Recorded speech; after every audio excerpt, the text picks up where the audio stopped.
Okay.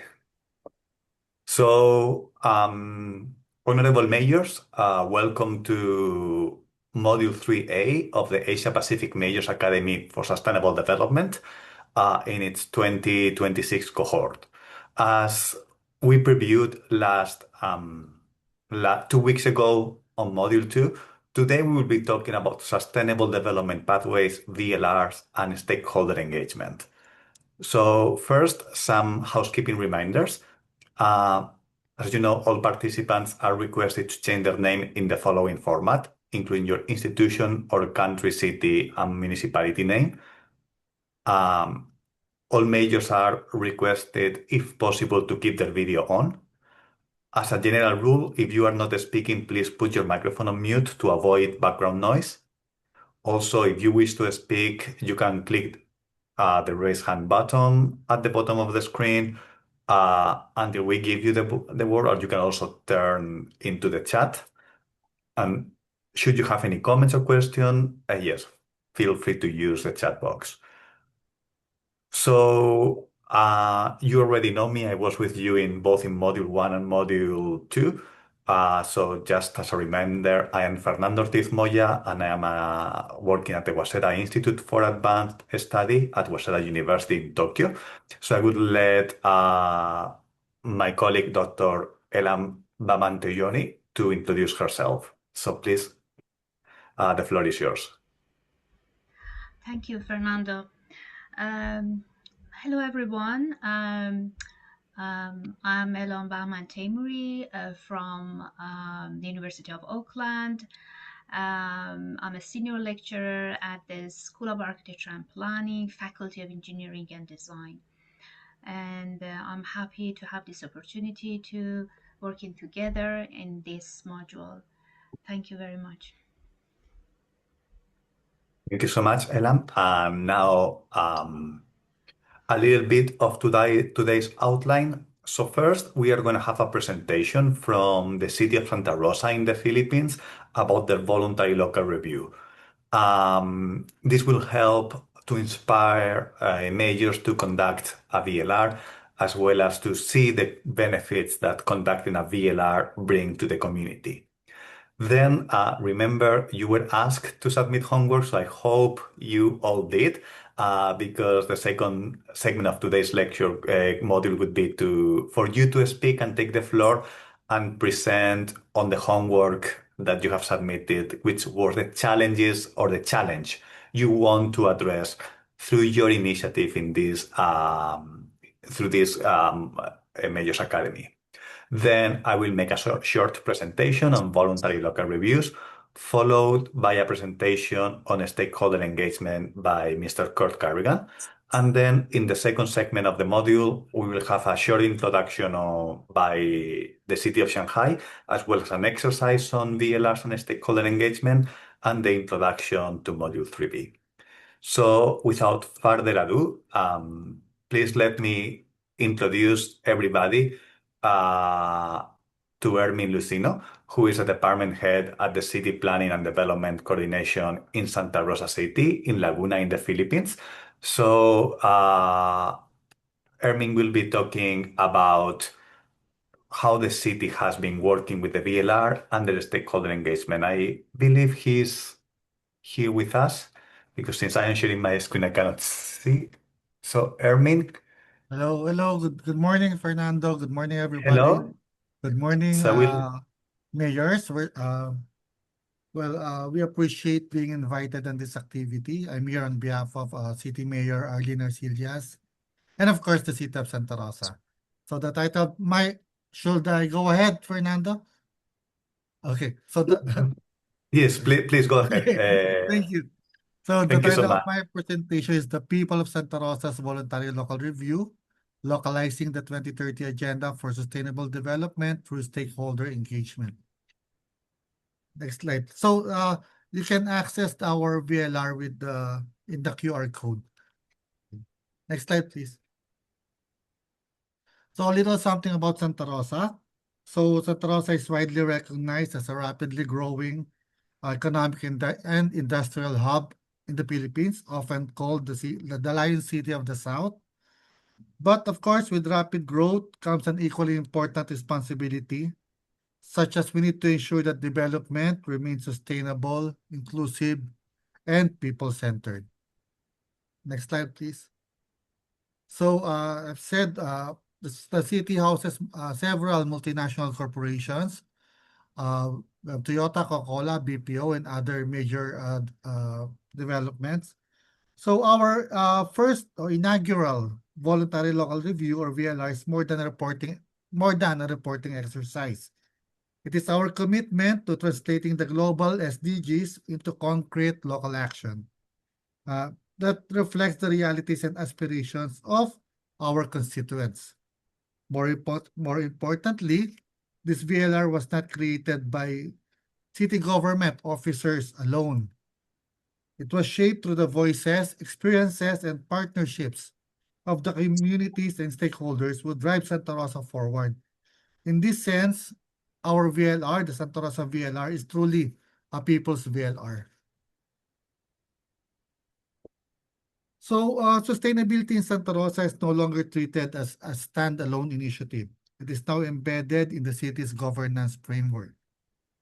In April 2024, Mayor Arlene Biarcilas issued Executive Order number 13, 2024, establishing a formal technical working group, or TWG, on the Sustainable Development Goals. The TWG adopts a whole of government approach, bringing together offices responsible for health, agriculture, social welfare, disaster risk reduction, and other key sectors. Through this structure, SDG integration becomes part of the city's long-term planning, coordination, and policy implementation. So, in the craft, when during the process of crafting the VLR, so the city, one of the strategies is a multi-stakeholder participation. So a defining feature of Santa Rosa's VLR process was its commitment to inclusive and participatory engagement from the very beginning. During our first VLR workshop held on June 6 to 7, 2024, we convened stakeholders across multiple levels of governance and society. So at the top level, at the international level, we have development partners such as UNESCAP, IGES, GIZ, and UNICEF. So they provided technical perspectives, while later on, the city of Yokohama contributed peer review insights during the validation process. So that's the international level. At the national level, we also uh, tap agencies, including the Department of Economy, Planning, and Development. So now DepDev. So that's the NEDA before. That's the Central Planning, National Central Planning Unit of the Philippines. Department of the Interior and Local Government, and the Philippine Statistics Authority. They all participated alongside with local stakeholders from the city government, barangays, academe, private sector, and civil society organizations, reflecting fisher folks, farmers, youth, and LGBTQIA plus communities. More importantly, so again, it's a multi-stakeholders strategy. More importantly, stakeholders were not merely consulted. They actively shaped the process through breakout sessions organized around the 5 SDG pillars of people, planet, prosperity, peace, and partnerships.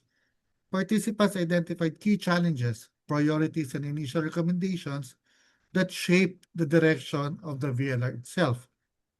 Again, this process ensured that the review reflected not only institutional perspective, but also the actual and day-to-day realities and aspirations of the communities it seeks to serve. So our research methodology was designed to reflect the complexity of the city itself.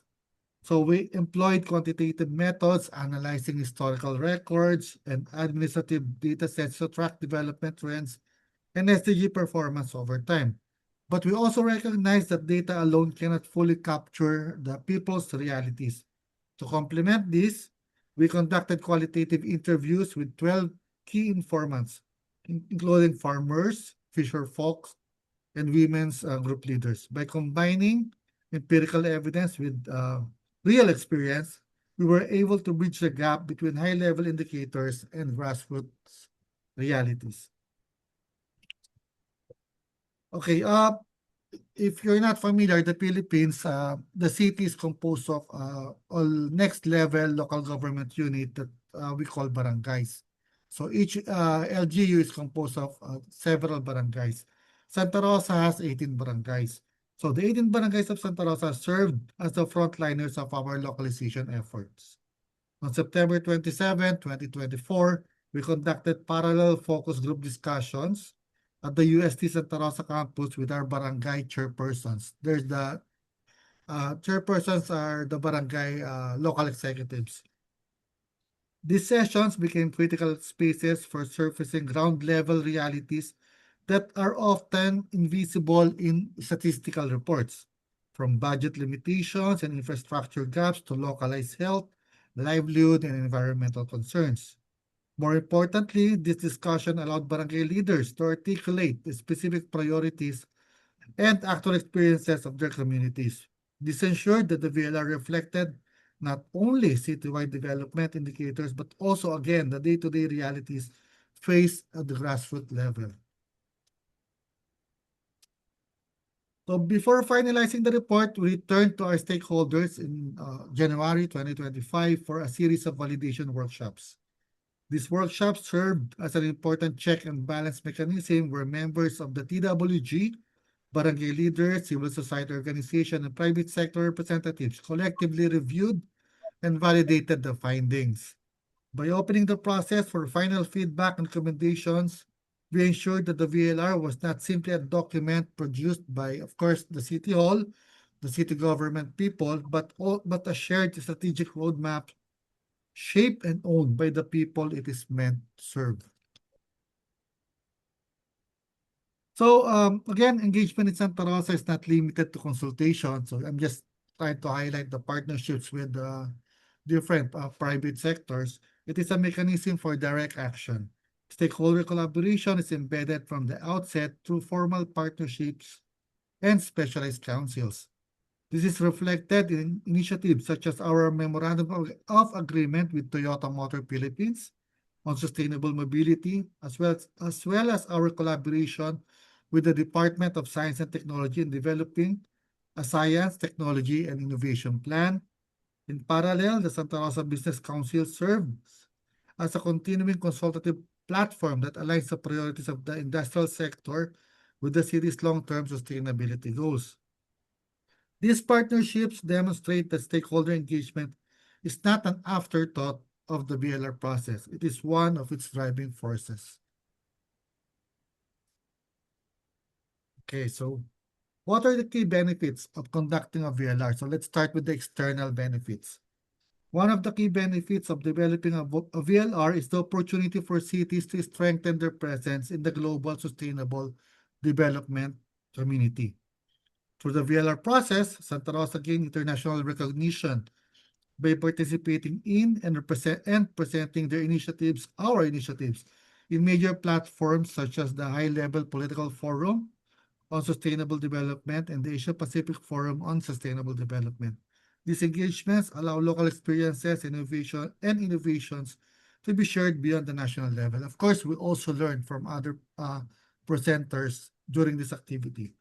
The VLR also opened opportunities for peer learning and collaboration.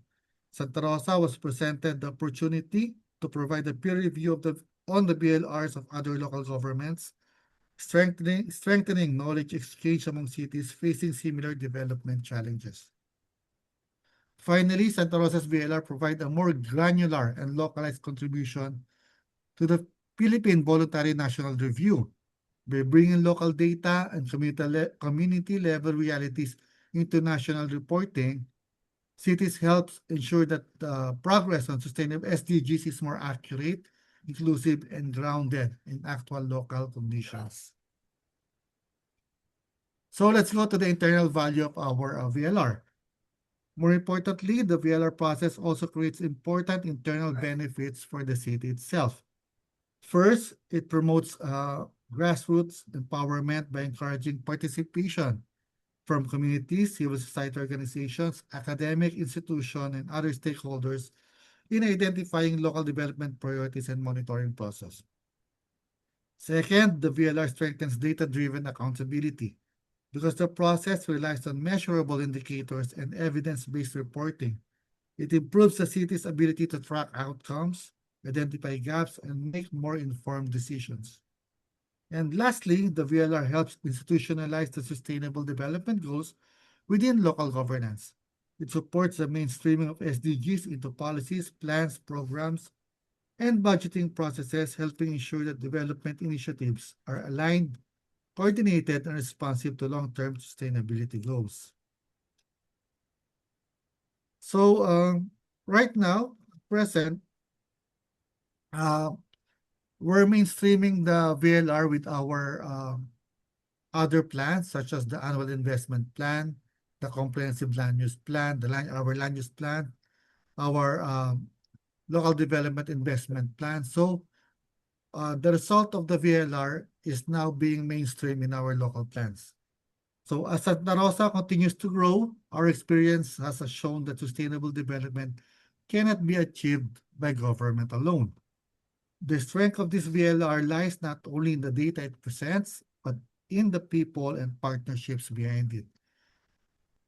Our communities, barangays, civil society organizations, academic institutions, and private sector partners who help shape every stage of the process. Through this collaborative approach, the VLR becomes more than a report. It becomes a shared vision for the future of Santa Rosa. As we contribute to the Voluntary National Review and share our experiences with other cities, we hope to demonstrate that meaningful localization of SDGs begins with listening, participation, and shared ownership. Because ultimately, a sustainable city is not built for the people alone, it is built with them. Again, thank you very much. Maraming salamat po. And thank you for inviting us. Good morning. Thank you so much, Mr. Lucino. And it was fantastic to hear your presentation and to keep learning from Santa Rosa. I was deeply honored to support in a very small regard your VLR, and I actually visited Santa Rosa, which was a great experience for me as well. So before anything else, I would like to leave the floor to mayors present in case they have any question. If anybody has a question for the city of Santa Rosa, please raise your hand or turn on your camera.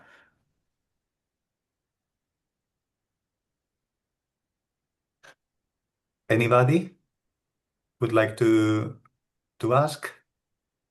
This is a great opportunity to interact with city that has already conducted a VLR, so please don't be shy.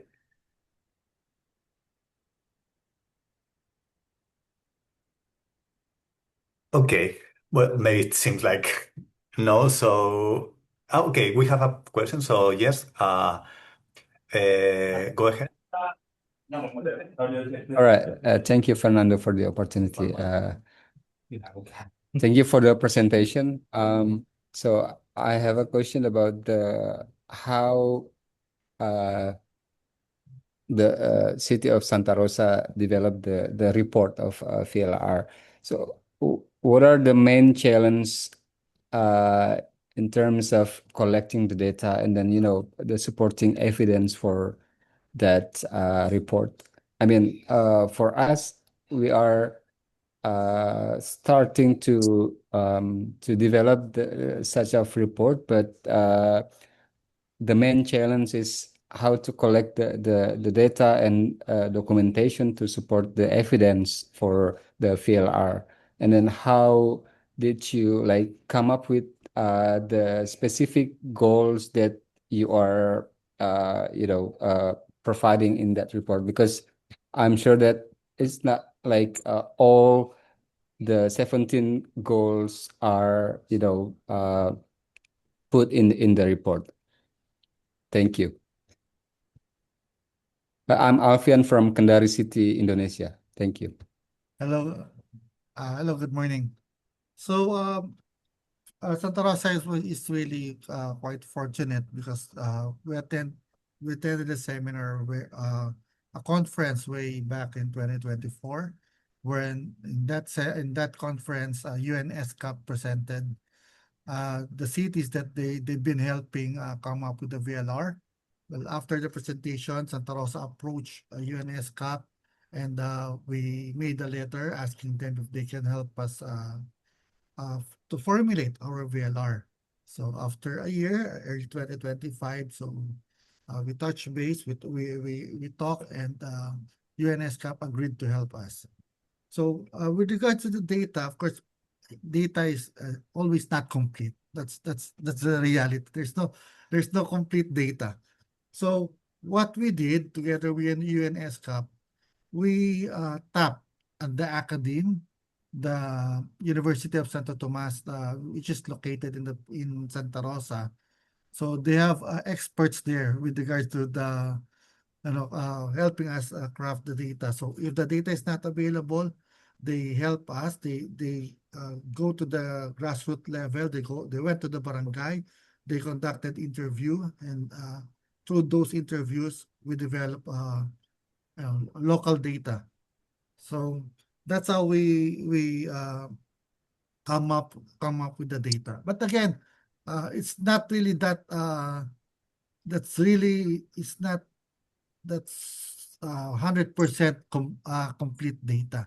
So data is it's a moving target. You can't really have an exact data at a given time. But you should have data as basis for your policy decision making, and so for planning basis. With regards to the goal, of course, it's a 17 goals. It's really overwhelming. So we conducted workshops. So during the first workshop, we identified, I think, 8 goals. Am I right, Fernando? 8 goals. And then the second workshop, it became 10. And then we decided to pursue 10 goals first. So that's how we prioritize the goals that are going to concentrate on first. So it's really through partnerships that we got the data we need through partnerships with the academe and with the barangay, and we identified the goals, that relevant goals that our constituent wants through workshops. So basically, that's it, sir. Thank you. Thank you very much. And I would also like to add, like, regarding the data, Erwin, Mr. Lucino already also talked about talking to the people and having key informants to also know what the community is feeling. Like, you have all these numbers and all this data, but sometimes talking to the people that is affected and going to the communities and talk to them also provides a very powerful source of data. And just because it's not numerical or statistically approved, it doesn't mean it's not valid.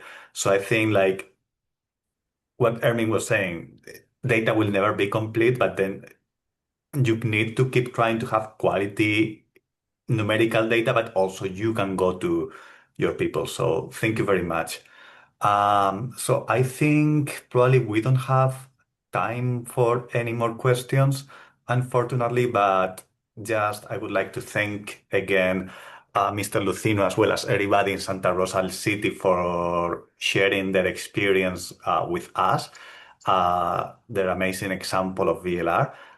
And I'm sure that hopefully our path will cross again soon. So thank you so much. And you are welcome to stay if you want, but also I understand you are busy, so you might need to go back to your commitments. So thank you very much to you, Armin, and to everybody in Santa Rosa.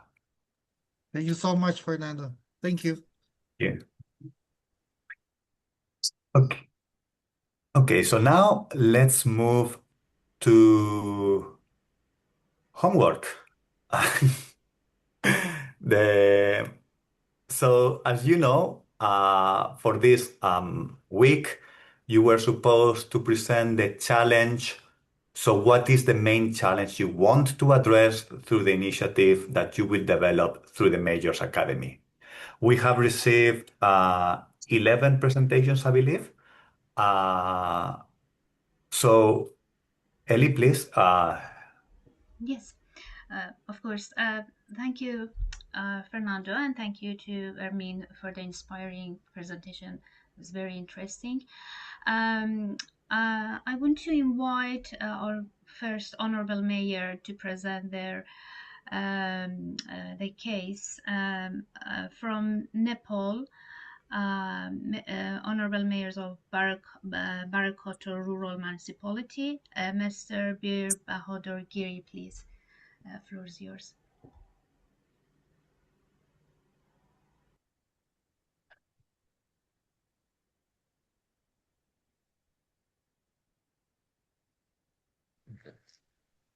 Thank you. Good morning. Thank you. Good morning. Good morning, everyone. Thank you very much for giving me an opportunity. Now, I am going to present my initiative challenges. Next slide. Important. First, earthquake housing. Oh, yeah. My challenge. My challenging prolonged delays in post earthquake housing reconstruction, resulting in continued reliance on temporary shelters. On 3 November 2023, a 6.4 magnitude earthquake struck Karnali province with its epicenter in Ramidada, Barekot, Rural Municipality, Jajarkot. It severely affected Barekot Rural Municipality. The disaster caused widespread destruction of housing, infrastructure, and livelihood. Even after 3 years, most affected households continue to live in temporary shelters as reconstruction of private houses has not yet begun. Our recovery efforts have been hindered by gaps in financial resource, technical capacity, and institutional coordination, further compounded by the difficult terrain and remoteness. Weak coordination among stakeholders and delays in decision-making process at the central government level have further slowed reconstruction despite continuous advocacy from the local governments. As a result, essential services such as health, water, education, and livelihoods remain significantly disturbed. Thank you.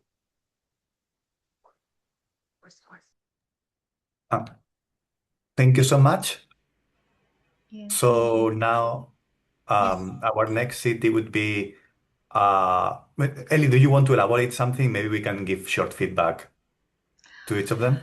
Yeah, that was the. I was checking the schedule. I think we're supposed to have 10 minutes at the end, or Yeah. so probably it is more reasonable in terms of time efficiency to have 10 minutes conversation and dialogue at the end. So Yes. shall we invite the next honorable mayor? Yes. So I think we have already their slide here from Pakistan, from the tribal district Orakzai, Honorable Mayor Arsalan Arif. So please, I see your camera on. So the floor is yours. Yeah, thank you, respected colleagues and fellow participants. Greetings from Pakistan. My name is Arslan Arif, representing Central Orakzai. So, the main challenge my initiative seeks to address is strengthening inclusive and climate resilient infrastructure and improving access to basic public services in Central Orakzai. So, Central Orakzai is an area with unique geographical and developmental challenges. Over the years, our communities have experienced complex social and structural difficulties, including the long term effects of conflict, displacement, infrastructure limitations, environmental vulnerability, and restricted connectivity, including limited digital and communication access. While these broader historical and structural issues are important context, my initiative specifically focuses on practical and locally achievable development priorities. At present, key local challenges include a limited access to clean water and sanitation, weak infrastructure and road connectivity, climate vulnerability, youth unemployment, and limited community participation and development planning. So, these issues directly influence public health, livelihoods, resilience, inclusion, and sustainable local growth. So, through this initiative, I aim to support inclusive local planning, stronger stakeholder coordination, youth engagement, climate resilient approaches, and improved service delivery that can contribute to long term sustainable development. So, this challenge aligns strongly with SDGs 3, 6, 8, 11, and 13, particularly in promoting health, clean water, economic opportunity, resilient communities, and climate action. So, I believe that through collaboration, local participation, and practical planning, we can help build stronger, more inclusive, and more resilient communities in Central Oregon. Thank you very much. Thank you. Thank you very much. I want to invite the next honorable mayor from Philippines, City of Iloyos, Mrs. Raisa Tranas, please. Floor is yours. Yes, good day, everyone. The challenge I want to address through the Mayor's Academy is the increasing waste generation in our city. Based on the recent waste analysis and characterization study conducted by the EUPH Green Economy Partnership, Iloilo City per capita waste generation increased from 1.08 kilograms per day in 2021 to 1.24 kilograms per day in 2025. This growing problem calls for innovative, sustainable solutions that go beyond traditional waste management. Through this academy, I aim to strengthen and further develop Iloilo City's transition toward a circular economy. While the city already implements programs such as material recovery facility, barangay eco aids, composting initiatives, waste to energy projects, and recycling campaigns, there is still significant behavioral and social gaps that needs to be addressed. These include the persistence of a throwaway mentality, poor waste segregation at source, and resistance to behavioral change among communities. My goal is to develop initiatives that promote sustainable habits at the barangay level and make circular economy practices part of everyday life. I envision communities where people practice responsible consumption, reduce waste generation, reuse materials, and actively participate in recycling and resource recovery programs. By focusing on behavioral change, education, and community participation, we can create a culture where environmental responsibility becomes a shared commitment among all Ilonggos. Through this program, I hope to develop practical and inclusive strategy that will help Iloilo City become more resilient, sustainable, and environmentally responsible for future generations. Thank you. Um, Thank you very much. And now let me introduce also from the Philippines, from Pilar Surigao del Norte, Honorable Mayor Yasa Gonzalez. Oh, Hello. also, yes. Oh, okay. Hello. Yes. Okay. Is this Test your the slide? slide. Yes. Yes. Okay. So hello, good morning, everyone. So I am Trexie Polverosa. I am representing our municipal mayor, Jessa C. Gonzalez. I'll be sharing with you the main challenge that our municipal mayor wanted to address. The municipality of Pilar is facing an increasing environmental and urban management challenges due to rapid tourism growth and increasing population activity and rising solid waste generation. So one of the major concerns is the absence of sanitary landfill and other necessary waste management facilities needed for the proper treatment, processing, and disposal of municipal solid waste. Existing facilities and systems are insufficient to accommodate the growing volume of waste generated by households, tourism establishments, commercial areas, and visitors. So the municipality also faces an operational limitations due to the lack of staff complement within the municipal environment and natural resources office. This limited personnel affect the implementation and monitoring of solid waste management programs, enforcement, and environmental regulations, conduct of waste collection and segregation monitoring, and implementation of environmental protection. So that is all for uh, the problem that our mayor wanted to address more on solid waste management. Thank you.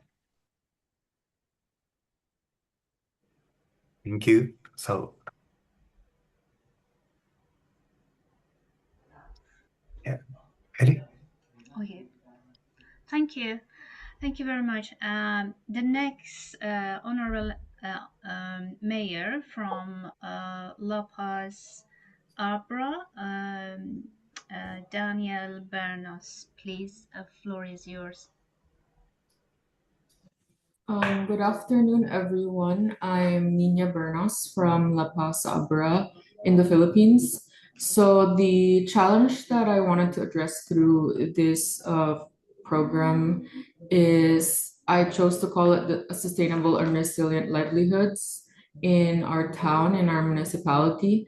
And the main challenge is really climate vulnerability and limited economic resilience. So our livelihoods remain just highly vulnerable due to frequent natural disasters. And since communities rely heavily on agriculture still, it makes them particularly susceptible to like climate related hazards. In just to give a background of our terrain, so we have like multiple huge river systems coursing through every town in our province. So whenever it's typhoon season, like every municipality in our province is flood prone. So even moderately strong typhoons can destroy crops, farming infrastructure, obviously reducing agricultural productivity and household income. And that alone, just affecting economic activities, the impacts are exponential. So it's not just economic or agricultural productivity, but also affects, for example, like food security and the ability of parents to send their children to school because their income is affected. So one of the issues that I've seen is the lack of more modern farming technologies and like the introduction of alternative farming methods, and also disaster resilient farming methods, and also a lack of sustainable infrastructure that are more resilient to the types of climate related hazards that we commonly get in our municipality. So through this program, I want to develop a holistic, whole of society approach, a solution to this challenge. So thanks, everyone. Thank you so much. And now, without further ado, we are gonna continue in the Philippines. This time in Lapu-Lapu City, with Honorable Mayor Cynthia Chan. So please. Morning, everyone. In Lapu-Lapu City, the scarcity of water supply is our main challenge. water scarcity is one of the top pressing concerns of our city. It affects the daily lives of our people and challenges and threatens the competitiveness and sustainable development of the city. Lapu-Lapu City is heavily dependent on the water supply from mainland Cebu province, and we have a shortage of 120,000 cubic meters daily since 2019. So, with the rapid urbanization, growing population, effects of climate change, inadequate water management, depletion of water source, it has become a major socio-economic concern. So, to mitigate the challenges, the city of Lapu-Lapu has implemented sustainability initiatives. We have entered into partnerships with desalination plants.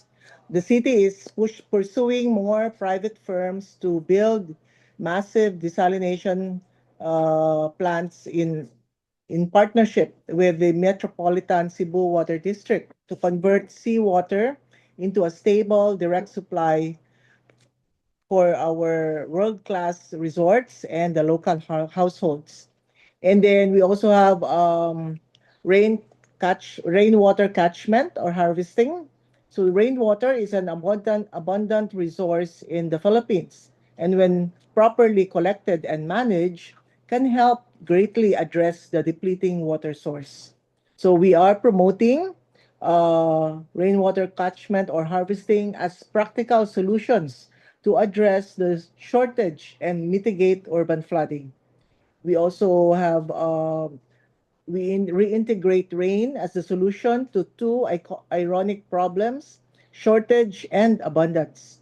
So, for the storm water management ordinance, we provide tax incentives to households that build rain harvesting facilities in their properties. We give discounts as 5% from the real property tax for 3 years, and we also target the upper and middle class in society and also businesses. We also have this program, Saura ang Uwan, or literally rain catchment. It's an annual citywide contest on the best practices in rainwater harvesting. Rainwater is used in their lives daily, either by individual household or a community composed of three households. It is a strategy of changing the mindset that rainwater is cleaner than groundwater and is abundant and environment friendly. It is also aimed to address the sanitation and waterborne diseases. Third is integrating water resilience in land use plan. The city is now updating its land use plan to holistically address the urban flooding of the city. A policy was set to integrate water availability into zoning, infrastructure development, and building construction as provided by the local ordinance to achieve water resilience through demand reduction, supply diversification, and aquifer restoration. And then we also have flood to recharge planning, designating permeable green spaces and wetlands to capture surface runoff and directing storm flows to cisterns and artificial aquifer recharge zones. That's all for our my report for Lapu-Lapu City. Thank you. Thank you very much. The next city also from Philippines, Magoro. Please, Honorable Mayor Maruja Sinar. The floor is yours. Mabuhay, good day everyone. So as for the municipality of Magarao, the main challenge we want to address through the initiative is the limited access to smart technology-driven enterprise development and market opportunities for the civil society organizations and the micro, small, and medium enterprises or the local entrepreneurs in the municipality of Magarao. So as for the background, municipality of Magarao is a fourth-class municipality in terms of income class. Because of this, strengthening local economic growth is very important for our community. At present, many local organizations and businesses in our municipality still struggle with limited access to modern technology, digital platforms, business developments, support, and skills training. Because of this, they face difficulties in improving productivity, expanding their markets, and remain competitive in today's increasingly digital economy. Another major concern is the absence of a centralized and integrated facility where they can access research support and innovation services, production assistance, training, and digital marketing opportunities. This gap limits collaboration, innovation, sustainable economic growth within the municipality. So through the initiative we will develop in the Mayor's Academy, we aim to create a smart enabled enterprise development approach that will empower local organizations and local entrepreneurs by improving access to technology, capacity building programs, and wider market connections. Our goal is to help local enterprises modernize, become more competitive, and contribute more effectively to the inclusive and sustainable local economic development in Magarao. Thank you. Well, thank you very much. And now moving to continuing the Philippines. In Viga, Honorable Mayor Jennifer Tuplano, please, the floor is yours.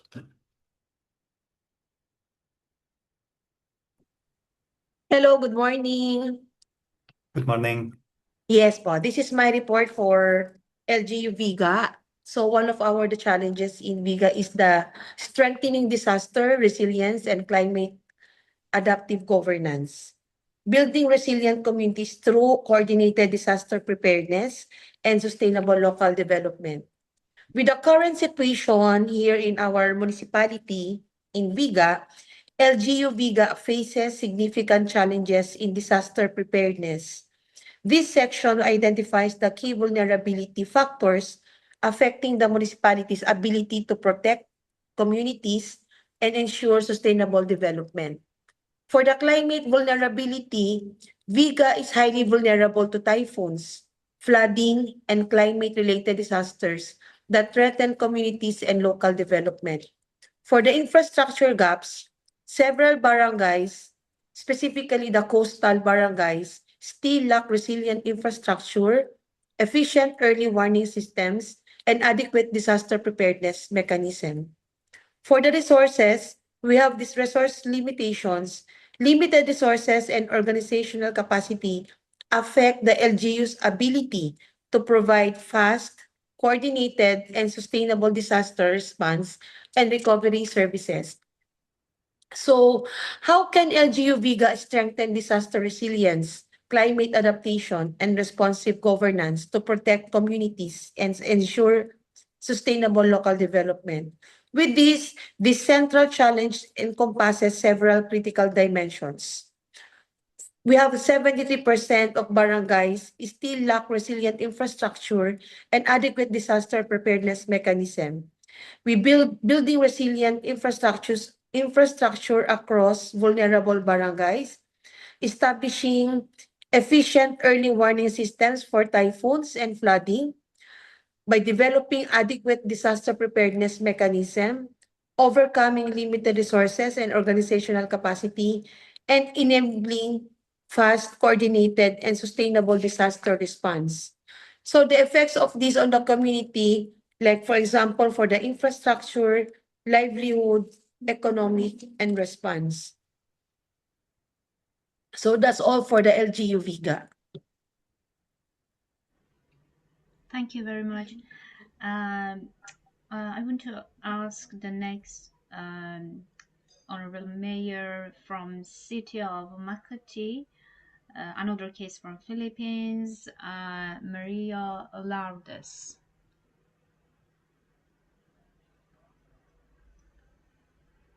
Sa akin. Sorry.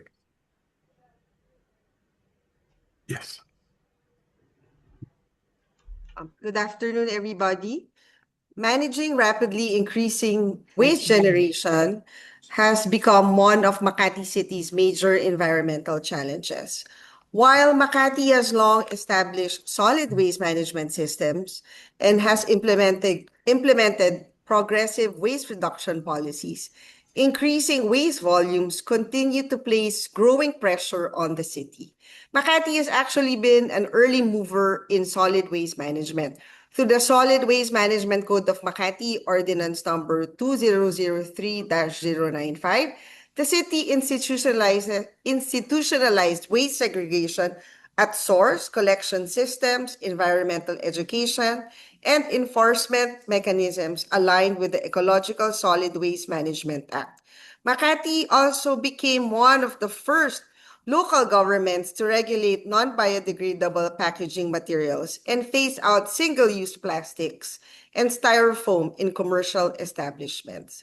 The city further strengthened implementation through monitoring systems, inspections, and compliance requirements for businesses. However, Makati's experience also demonstrates an important lesson. Policy implementation alone does not automatically reduce waste generation. Makati's residential or nighttime population is only around 300,000 based on the latest census. Yet, as the country's premier financial and business center, the city's daytime population increases to more than 2.3 million every day as workers, shoppers, and visitors enter the city. This dramatically increases the volume of waste generated and places significant demands on collection, transport, and waste management services. Makati also faces infrastructure limitations. While the city has materials recovery facilities or MRFs that support segregation and recovery efforts, these facilities largely perform sorting and basic recovery functions rather than full-scale recycling or manufacturing. The city currently lacks centralized recycling and upcycling facilities capable of transforming recovered materials into higher value products such as eco-bricks, construction materials, furniture, or other reusable resources. As a result, many recyclable materials are recovered but processed outside the city, limiting the development of a fully closed-loop system. Another key lesson from our experience is that segregation alone is not enough. Local efforts to recover waste continue to depend on broader regional systems for recycling and final disposal. Without sufficient downstream infrastructure, many materials that still have economic value eventually become waste. This means that Makati's challenge is not only increasing garbage volumes, it is also the loss of value from materials that could remain in circulation. The opportunity now is to move beyond a linear system of take, use, dispose, and transition toward a circular and sustainable model of reduce, reuse, repair, recycle, recover, regenerate, where waste is no longer treated as an endpoint, but as a resource that can be recovered, transformed, and returned into the economy. Thank you. Thank you so much, Honorable Mayor. And now let me introduce the City of Bakur, Honorable Mayor Strike Revilla. Please, Honorable Mayor, the floor is yours.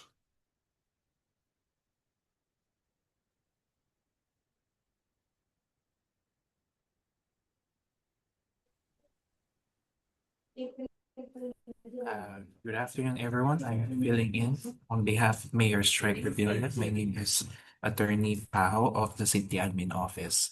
So Good day, everyone. For the city of Bacoor, our main urban challenge is rapid urbanization that is moving faster than our integrated resilience and waste systems. Bacoor is a highly urbanizing city located at the gateway between province of Cavite and Metro Manila. Because of this, we are experiencing three connected pressures. So first is flooding, where several barangays are low-lying and exposed to coastal and rainfall-related flooding. Drainage capacity remains a concern, and waterways such as Imus River require continuous maintenance and dredging. The second issue is the traffic congestion, where the city of Bacoor absorbs much of the movement between the province of Cavite and Metro Manila, especially along the roads of Molino, Aguinaldo Highway, and Danghari. With more than 600,000 residents, mobility has become a daily governance challenge in our city. And the third pressure is our solid waste, wherein the waste generation continues to rise and gaps in segregation, informal dumping, and waste entering drainage system contribute to both flooding and coastal pollution. These are not separate problems, and waste affects drainage. Drainage affects flooding, and flooding and traffic affect emerging response of quality of life. That is why our proposed initiative is a integrated circular economy and smart urban resilience framework, which is our goal is to turn waste into resource, reduce flood risk through green infrastructure and the use of data to connect mobility, drainage, and waste management into one governance system. This proposal is aligned with the City of Bacoor's ongoing Smart City Master Plan project with the City of Busan, Korea, where flooding, traffic, and digital services deliver have already been identified as a priority governance concerns. In short, the City of Bacoor's challenge is not only urban growth, it is how we manage growth in a way that is resilient, circular, and data-driven. Thank you so much. Thank you very much. Let me introduce the next honorable mayor from Indonesia, Kendari City. Honorable Mayor Siska Karina Imran, please, floor is yours.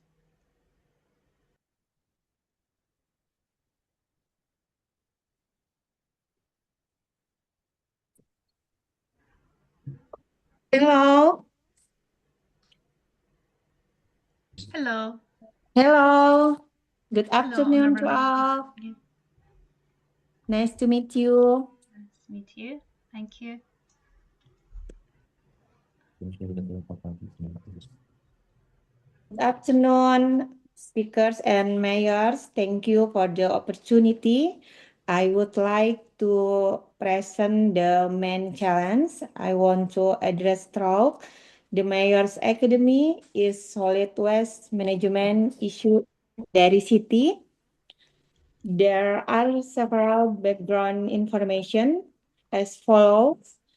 A growing a growing solid waste generation up to 95,000 tons per year, showing that waste management has become a major urban management issue. Request sorting at source high depends on Poato landfill. Most household waste is still mixed before collection, and limited infrastructure and operational equipment. And then regulatory enforcement and institutional coordination are not yet optimal. Enforcement against littering and illegal dumping remains weak. Institutional roles need strengthening. And then behavioral change is the hardest part, and challenge of shifting mindset on waste from thrown away to economic value. This is my presentation for all in here. Thank you so much for your attendance. Thank you very much for your presentation. And I think this is all in terms of the slides we have received. But if any mayor is present and they didn't submit an slide because they didn't have time, they can also feel free to raise their hand and present their challenge. No problem at all. So I am unsure like the list of mayors, but if someone else here wants to speak, please feel free. If not, Ellie and I will give some feedback.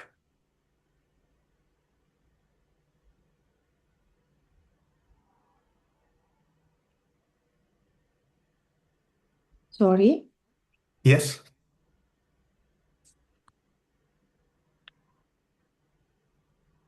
Okay. So no volunteers. So we are short on times, so I think we can do very brief comments. So maybe Ellie, you can go ahead and start.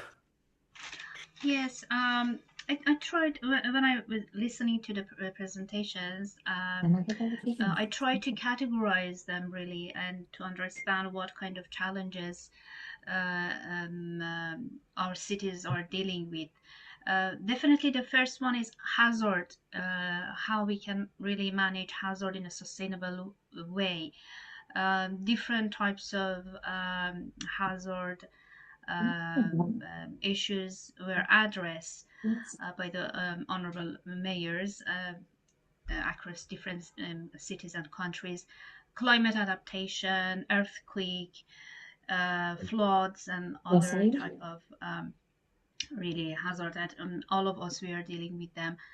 And also waste management, that was the next problem. And then at the layer of solution, I found somehow kind of similar issues like economic and financial resources, how we can use digital platforms and smart technologies to deal with these kind of issues. And then, of course, central government support and policy making and urban planning. So probably it is good to see how different cities are managing hazards as probably the most threatening with the climate change and the more risk of different types of hazard to our cities. Yes, thank you so much. And I also think that because we have seen these groupings, it hopefully will be possible to create this peer-to-peer learning across majors who are working on a similar topic. Like we are all here together to address these issues, but showing your challenges and your solutions hopefully will also inspire other majors dealing with similar problems to find the most optimal or solution that they can apply and test in their own local governments. So since we are a little bit behind schedule, I think we can stop here this segment of the of today's modules before jumping to the presentations. But before, I would like to kindly ask everybody to turn on your cameras so we can have a group photo to commemorate today's session. So please, Songham, please also, you can guide us through the process. Just turn on your camera and put your best smile. Yes, all the partners, colleagues, and mayors, please turn on your camera. And after a while, I will take a screenshot. And after the session module, I will share this with all of you.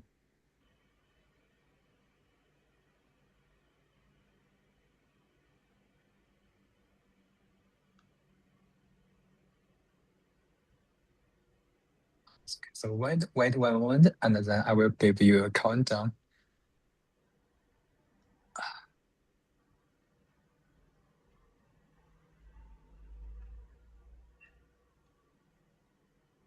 Yes. Okay, so let's count down. 3, 2, 1. Perfect. Okay, thank you, everyone. Okay, Thank you. thank you so much, Songhan. And now I will continue this time giving a short presentation on voluntary local reviews. So I will try to be sure to leave room for the rest of the session. So thank you so much for today for sharing your challenges with us. And now I am going to talk about SDGs, the Sustainable Development Goals, localization alignment, and voluntary local reviews. So first, I will have a very short introduction to how you can implement the 2030 agenda. Then I will run through in a very simplified way, three different stages of SDG implementation and localization, uh, using one example from a local government here in Japan. And then we can have some open questions if time allows. If not, we can also move this to the end of the session after Kurt's presentation. So, very briefly, in a very simplified way, to implement the 2030 agenda, local governments can first start localizing and planning, so thinking how these global goals relate to your local context and how you can actually develop policies to bring these objectives into a reality. A second stage could be project implementation, so basically deciding what to do and doing this, carrying it out. And a final stage could be follow up and review, in which you monitor what has been happening. So the data with data, stakeholder engagement, and looking how things are happening. And then you think whether the policy is working or not, whether you are achieving the intended outcomes, and whether or not you may need change and adapt. Also, we know things change. There are elements like maybe this year we might have a bad El Nino. There might be a pandemic like COVID-19 that you need to address and also force you to rethink your policies. So to think through these three stages, I am gonna use the case of Shimokawa, which is a small town here in Japan with a population of around 2,715 people, which has been facing the problems of depopulation and demographic aging, and was one of the world's first local governments to present a voluntary local review back in 2018. But ever since has had a continuous engagement with the SDGs as part of a national program called the SDG Future City Initiative that provides cities with economic support for implement SDG related policies. And using this case, it's important because it shows at first cities of every local governments of every size can engage with the sustainable development goals and implement policies to advance this. And also a town with some capacity constraints, such as funding and human resources, and how the town is actually using the SDGs in a localized manner to address its own challenges. So the first stage would be localization and planning, which consists on thinking how the 2030 agenda can be translated into place-based strategies, as well as targets and budgets, and systems that actually fit the local reality. So you need to bridge the global objectives, probably as well with your national frameworks, to your local reality.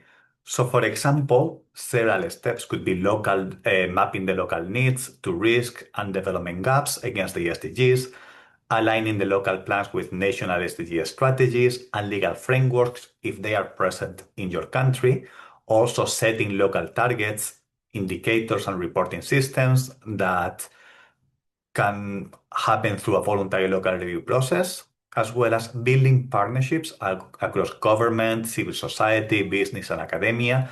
So, you can go with your regional authorities, nearby municipalities, using if there is in your country at the National League of Cities or the National Association of Cities, as well as academia, which, for example, was one of the elements that Santa Rosa mentioned that it helped them to realize a VLR.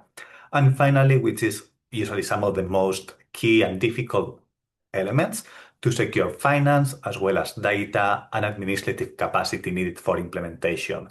You need finance data, very important, but also you need the human resources with the technical knowledge to bring this into reality.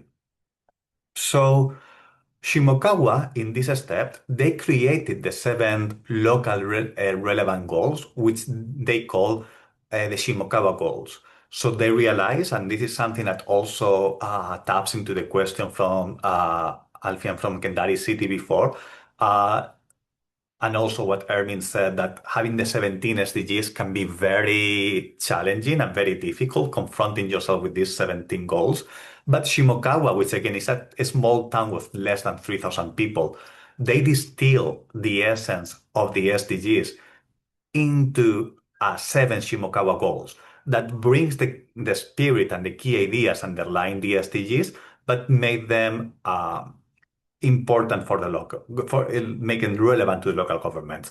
So, for example, Goal 5, which is a town that treasures its cultural heritage and resources and uses them to create new value, you can see here how this is linked to SDG 7 on affordable and clean energy, 8 on decent work and economic growth, and 9 on industry innovation and infrastructure. So, for example, through this goal, they were creating biomass, using their forests, creating biomass industry to produce clean energy. So you can see how they are bringing and making sense of the goals in a way that relates to their capacity and their local context. So here we have some examples of how they created these goals. Then we have the stage 2 implementation. So thinking how to translate these already localized goals into action. So it's the next step if bridging. Like once you have a plan, you need to actually implement the plan. Like we all have these general ideas, and like I always want to have this beach body, but that's not always possible if I don't go to the gym every day and eat chicken breast for the rest of the month. So similarly, cities need to create a plan and start thinking how they can actually implement it. So steps in this stage include securing funding and confirming the scope of projects. So first thinking how each project actually advances the SDG, and then securing funding as well as resources and capacity to implement them. Also creating a clear team that with clear roles, expectations, and accountability. So who is responsible from the local government, which departments you are involved in. So is the project, you're going to involve the infrastructure department, the environmental department, education department. So for example, for cities managing use with an issue of waste management that want to implement a recycling system. So maybe you need to consider bringing the education department to create a campaign in schools to teach children that the importance of recycling and how this can also upstream to their parents or to their families. So you need to really see how the policy cross across the government. Then reach out to diverse stakeholders and always count with the power of your communities and with the people there. Also build a detailed timeline and a budget, and then start executing while revising plans as new information emerge. So it's important to always strive for evidence-based policymaking and being flexible. Like you might have a plan, but then there might be some hurdles in implementing and obstacles, but that doesn't means that you cannot reach your objective. That means that maybe you need to took a small detour, a different pathway to reach to that way. So you need to be always attuned and flexible to implement these policies. So for example, here we can see how Shimokawa started associating some of their projects to relevant SDGs and always thinking on the 7 Shimokawa goals as the background. So for example, they have started creating zero emission wood processing to use their forest industry to create new economic activities for the city. Also, by creating environmental education and bringing people from the outside that want to learn more about how to take care of forest and nature. So also trying to find new economic streams and linking through education, like also bringing schools and having homestay programs. Or for example, as I mentioned before, taking the forest and the circular management of forests to create biomass energy and electricity to also reduce their CO2 emissions. And finally, so here is one example of one of the key initiatives, which is called the Ichinobashi Eco Village, which is a small community that is created around collective housing and to share services and resources and be an example of a net zero community given the using the existing natural resources of the town to produce energy. And finally, we have the final stage, follow-up and review, which is when you actually monitor and assess and also report on the progress on the SDGs. For example, by using a voluntary local review to track outcomes, identify gaps, and adapt strategies. So this is to see once you have started implementing the project, you see the outcomes. So for example, if you have a project to increase the usage of bicycles to reduce CO2 emissions. So then you can see how the project has implemented. Are more people or less people taking a bicycle to commute to work? And you can have numbers and see why there are more or why it is not working, why the numbers remain flat. And this should have led you to rethink the things that are not working to actually achieve your objective. So this could include data collection and analysis, as well as engaging with the stakeholders to see how what's happening on the ground, or why a policy is not being receptive, or why there are some obstacles to achieve objectives, and very importantly, learning from both successes and mistakes to see how to advance and reach your goal. So, for example, here we can see how Shimokawa was measuring progress towards SDG 11 in its VLR, and we can see how they have the SDG indicator, then the SDG target, the indicator. So, for example, people who used local transportation services as life support. So we can see how the number has dramatically increased in the last 4 or 5 years, thus reaching their objective. Or another metric about how people understand their local ambient environment, and how we can see how the city has also improving their performance. So these are just some questions for you to think. So for example, how do you think conducting a VLR can benefit the most to your community? Or whether you are already working on implementing the SDGs, and if those, how are you doing in each of these 3 stages, and also what are the biggest challenges you are facing in implementing the SDGs. However, given that a little bit time constraints, I think we can leave this to a conversation later on, either after Kurt's presentation or at the end of the module. So thank you very much, and I think I would like to give the floor to Mr. Kurt Kerrigan to talk to us about the stakeholder engagement. Kurt? Thank you very much, Fernando, and thank you, honorable mayors, for your attention and for sharing your initiatives. Very much appreciated, and a good range of initiatives that, as Fernando already highlighted, foster peer-to-peer exchange across some of the same categories. Obviously, many of you are facing common challenges, and it would be interesting to see how you share solutions as they're developed.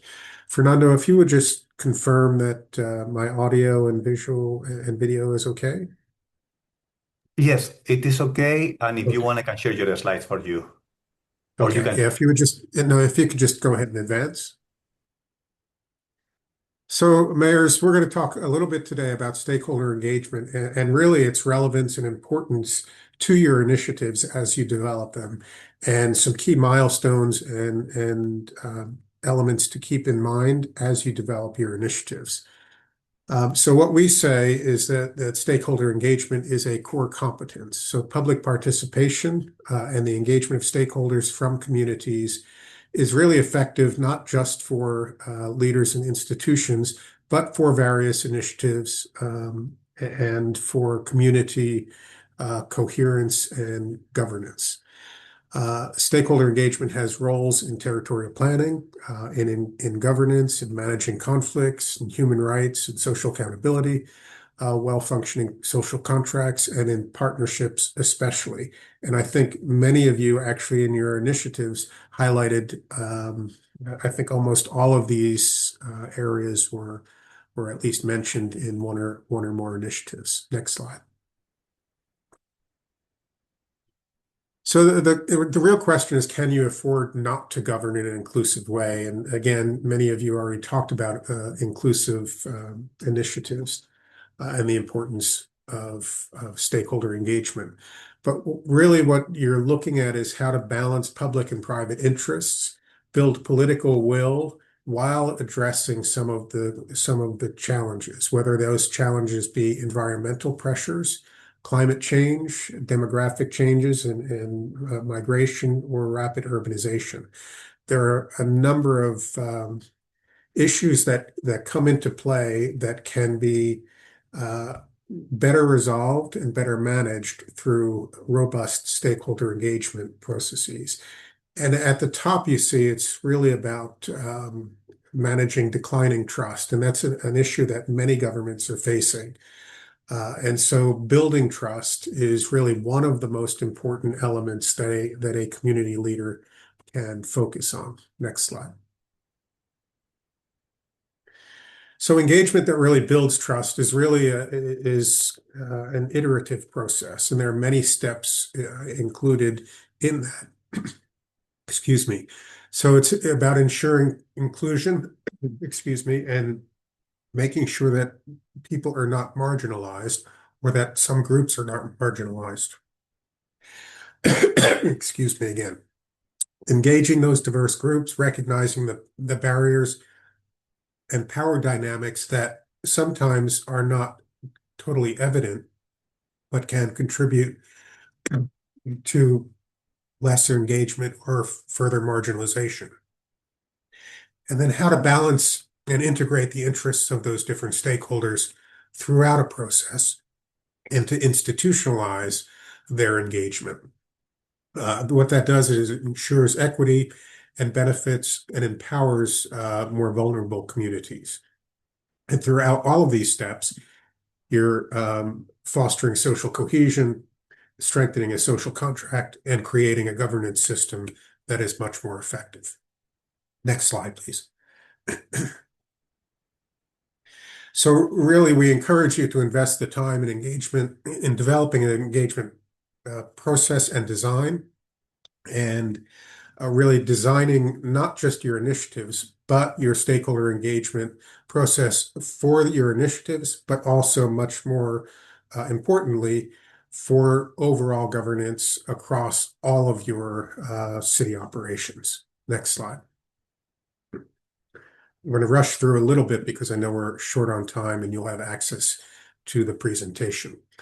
So really, there is a fundamental right for the public to engage in public affairs, and especially at the local level, where where governments are closest to citizens.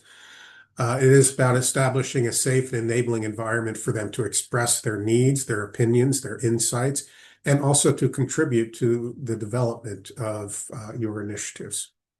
So this helps to eliminate discrimination, build equality across all stakeholders in your community, provides the right to information, and it really establishes a transparency in decision-making.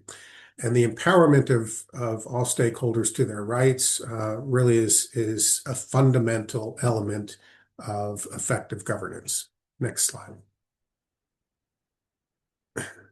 So when you talk about elaborating your initiatives, and you'll see that in each of the course modules, there is an element that will help you to further advance your initiatives and your development strategies along the way. But what is it that you want to achieve? You've presented your challenge, you will develop your solutions, but what is the desired change? And some of that is behavioral changes. Some of it is building community will and political support for change. And a lot of it is really about establishing relationships with stakeholders that can help to influence political, financial, or other decisions that are required along the way. Some of the issues are very complex and are not easily solved and will take some time, but that's where you need the support of the public. And fostering that support along the way is especially important in all planning decisions. Next slide. But as you do that, as you engage stakeholders, you also need to manage their expectations. We all know that citizens often want their ideas implemented. They want it done immediately. They want it done at no cost, and they want it done their way. And so managing constituent expectations is an especially important role for local leaders. So at the front end, when you engage in a stakeholder process, you do have to manage expectations. You have to make sure that the people who are in the room and are invited and participate understand what the issue is that you're trying to lead. That along the way, there's a consistent exchange of information, and that the engagement strategy is also well designed and well planned, not to just be a one-off meeting, but to also institutionalize their engagement as your initiative or as your objectives continue. And this helps to establish and align with long-term visions, whether they be at the community level or at the project level. Next slide. So this is, if there's one slide that I would ask you to focus on, it's probably this one. There are different levels of engagement, and you'll hear more about this later in the session. But the first really is informing. This is where you tell your community what is happening and that you'll keep them informed along the way. It provides basic information, but does not really open the door for exchange of information. The next is consultation, consulting with the public, asking for feedback. And this is essentially letting people know what is happening and encouraging their feedback and insights, but it doesn't necessarily influence the overall decision. The next stage, or next possible stage, is involvement. Involving the community directly in the process so that their concerns are consistently understood and considered in the decision-making process. So this is essentially saying to your community, we will work with you throughout the process. We'll make sure that your concerns, ideas are reflected in the various options that are developed, and you'll provide feedback on how the final decision is made, and that would be influenced by the public. The next step, and this is again further influencing the role of stakeholders, is to partner or collaborate with the public in every aspect of the decision-making, including the development of alternatives and potentially in the implementation of the solution. So you say to the community, we'll look to you for advice and innovation in formulating solutions, incorporating your advice and recommendations into the decisions to the maximum extent possible. And the strongest role of stakeholder influence would be empowering the community to place the final decisions, often the co-design and often the implementation of the solution with the community. We will implement what the community decides. So this is really one of the most important elements to understand about the role of stakeholders and the various levels of influence. Next slide.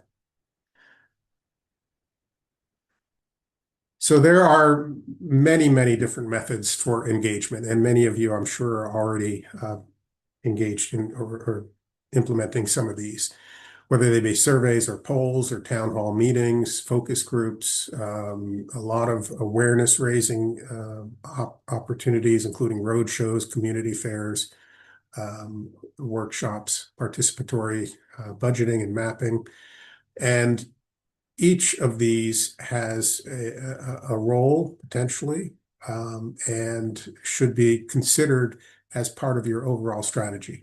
You don't necessarily need to select just one. I think the most effective engagement strategies have multiple modalities and different modalities at different stages of an idea or conception or implementation. Next slide.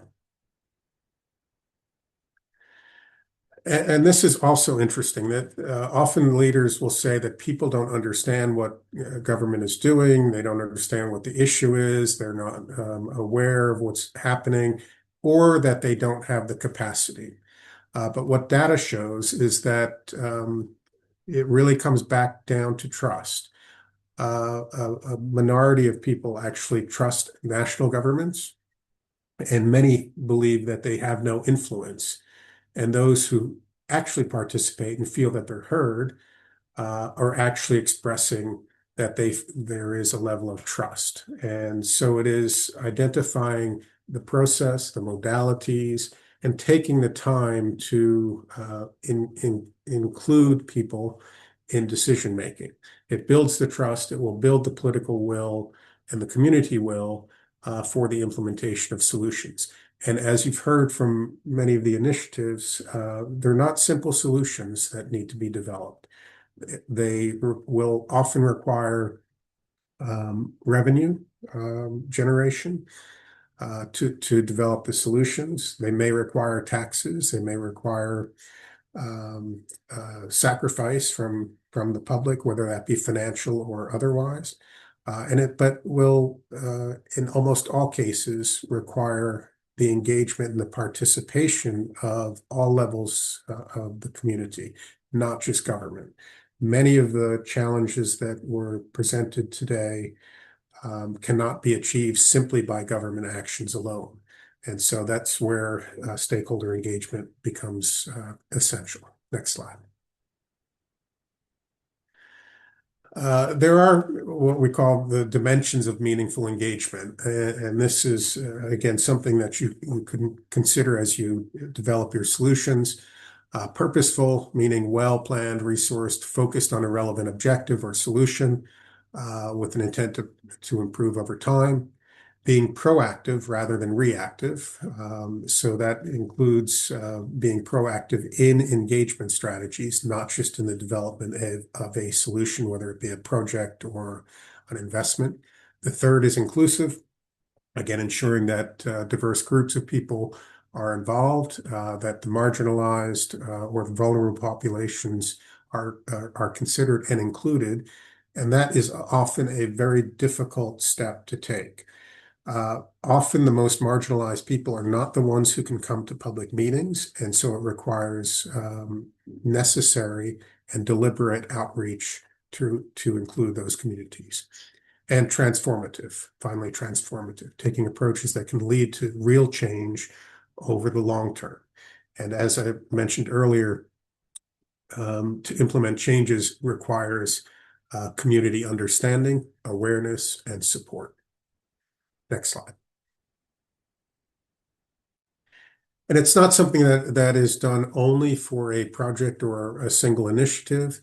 Oftentimes, you need to engage all departments or all initiatives or all objectives across government to really change the organizational culture so that decisions made within your government are not only internal, but as much as possible, reach out to the community and engage them in the operations and efficiencies being developed through government. Next slide. There are a number of examples, and there are many more than what's on here, but there are laws on participatory planning, regulating and requiring participation and engagement in planning processes before a decision can be made by the government. Citizen panels that supplement and support government by formalizing citizen engagement through a panel. The City of Melbourne has a multi-pronged strategy for institutionalization of stakeholder engagement across their government. Citizen advisory boards that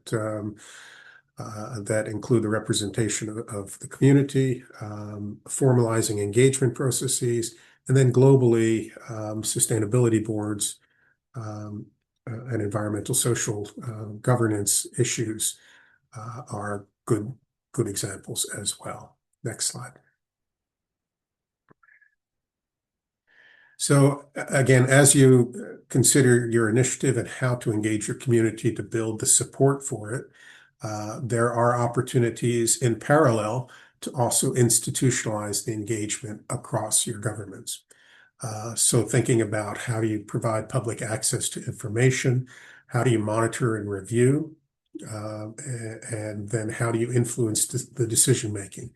And again, there are basic tools for each of those, whether they be standardized information, websites, provision of data, open sharing of data for monitoring and review. Again, the citizen panels to look in some respects at independently at what government is doing, various codes of conduct, opportunities for complaints, mandating consultations for certain types of decisions before they're made, and then influencing actions could include special commissions, advisory boards, but you also want to as often as possible, keep the community engaged and informed through town halls, campaigns, and various referendums.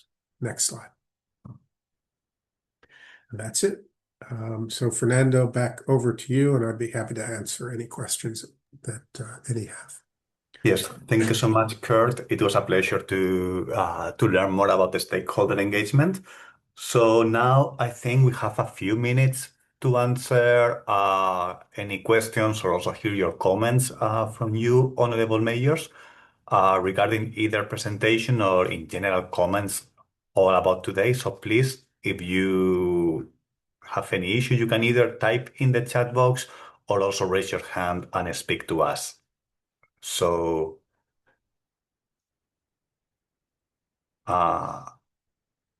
anybody?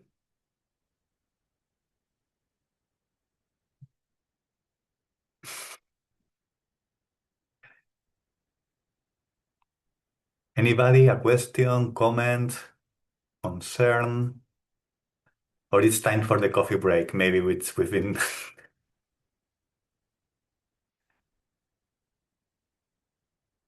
Okay. If not, I think we can go on a coffee break, and then if during the coffee break you find inspiration for a question, you can type it in the chat, and we will address it once we come back. So we are slightly behind schedule. So I think, I mean, we are 5 minutes behind schedule, which is not too bad. I think we can have a 10 minutes break and we meet here in Japan time for 10 to 3. So like in 8 minutes. Could that work for everybody? Yes, so let's meet at 10 Yes, to thank you. 10 to o'clock, whether that o'clock means to you. So see you in 8 minutes.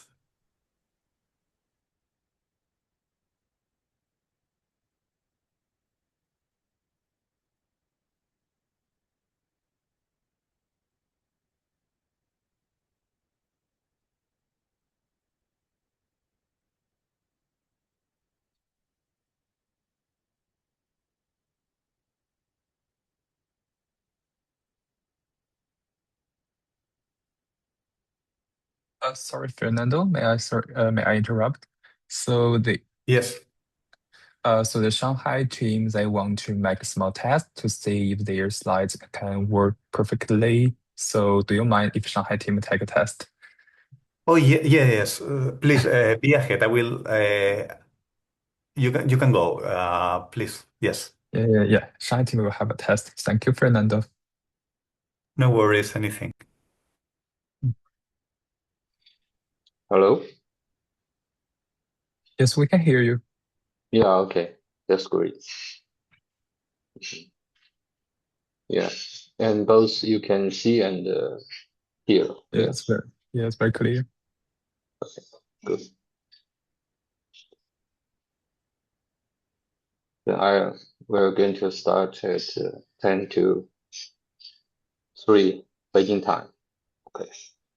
Okay. Mhm.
Hello. So 1 more minute so we can get ready.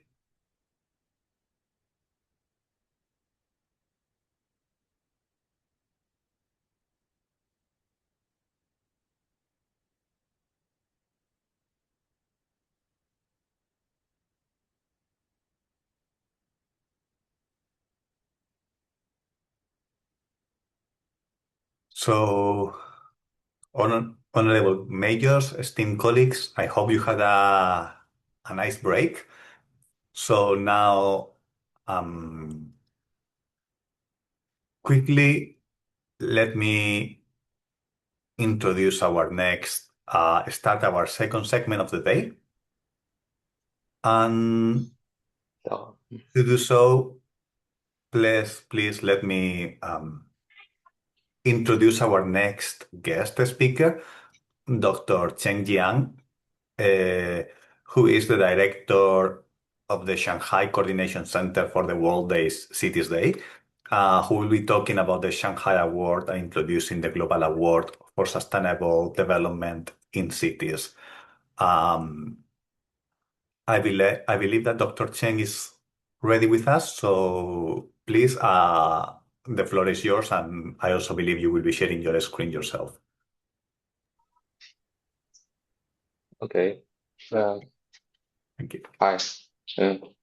Dear Mr. Moderator and Honorable Mayors, it's my great honor to be here to share with you some introduction and information about the Shanghai Award, including as well as World Cities Day.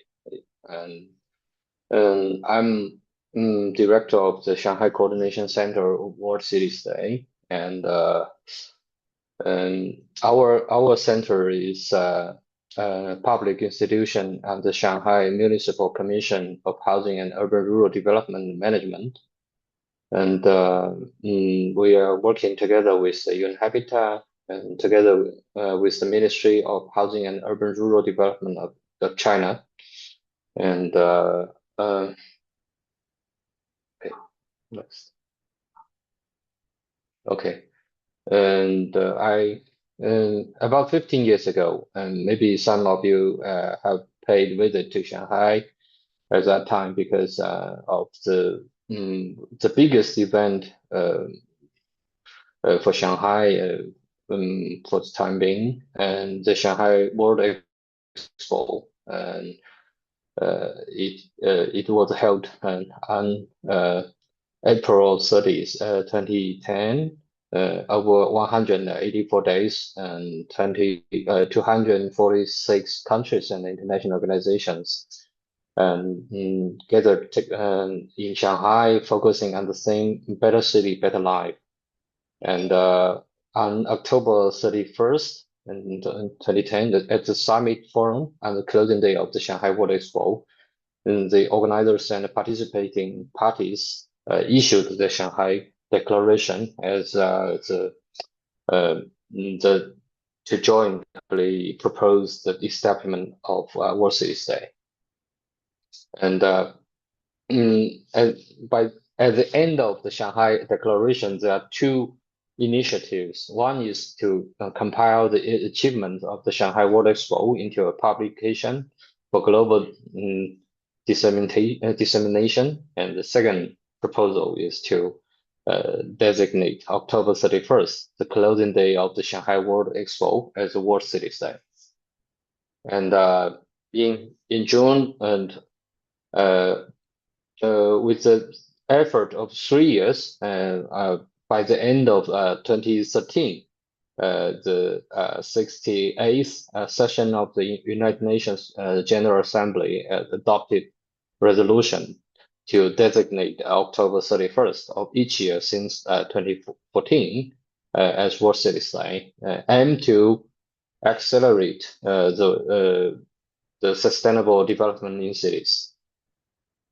And our job, I mean, our center, Shanghai Coordination Center, was established by the end of next year, and aiming to carry out all the related works, including activities, public goods, research, and some publicity and promotion worldwide related to the World City Day. And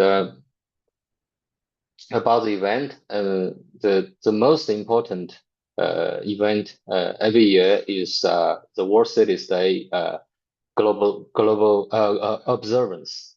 And the global observance was decided or prepared and hosted by the UN Habitat together with the host city worldwide every year. And also we have the China observance hosted by the MOHUD, the Ministry of Urban Rural Development of China, and some Chinese cities every year. Also by the end of October, because as we all know that the World Cities Day is October 31st every year. And also there are many, we also participate into many international roadshows and forums and other events like the WOOF 13 last week. We have sent a delegation from our center and together with the representative of different cities of China to prepare to host some side events in at the WOOF 13. And you can see every year there is one city to be the host city of global observance. 2014 is in Shanghai and 2015 in Milan. And every year this is decided by the UN Habitat, and the 3 Chinese cities have celebrated the global observance, including Shanghai, Guangzhou, and this year will be in Fuzhou. But also there are many other cities like Quito, Ecuador, like Liverpool of England, and Nakuru of Kenya, and Istanbul in Turkey, so on and so forth. And this is one picture of 2025 global observance of World Cities Day in Bogota. And during the observance of World Cities Day, we also launched like some important public goods, like the Shanghai World. The full name is Global Award for Sustainable Development Cities, and also the Shanghai Menu and the Shanghai Index, and they are all public goods of the World Cities Day. Now it's about introduction of the global world, the Shanghai World. The Shanghai World is together initiated by the Shanghai government and the UN Habitat in 2022, and aims to advancing the implementation of the United Nations 2030 agenda, especially the SDG 11, to promote the localization of the new agenda and recognize the cities that have achieved significant progress and contributed comprehensive solutions in sustainable development.